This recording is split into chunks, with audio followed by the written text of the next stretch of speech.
27 বাংলাদেশি সহ 33 জন অভিবাসীকে আটক করেছে মালয়েশিয়া। আটককৃতদের মধ্যে রয়েছে ভারতের 2, ইন্দোনেশিয়ার 1 নারী ও স্থানীয় 3 নিয়োগকর্তা। বান্ডেল থাকলে প্রতি সেনমানিতে টাকা বাঁচবে। বিকাশ সেনমানি বান্ডেল কিনে জিতুন প্রতি লেনদেনে।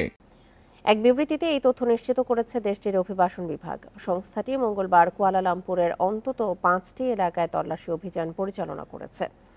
এ সময় 62 জনের কাগজপত্র খতিয়ে দেখা হয়। পরে বৈধ কাগজপত্র নেই এমন 27 জন বাংলাদেশি অভিবাসী সহ 33 জনকে আটক করে বাকিদের ছেড়ে দেওয়া হয়।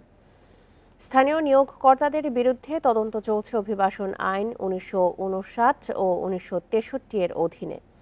দেশটির যৌথ বাহিনীর অভিযানে গত সপ্তাহেও আটক হয় 98 জন অবৈধ বাংলাদেশি।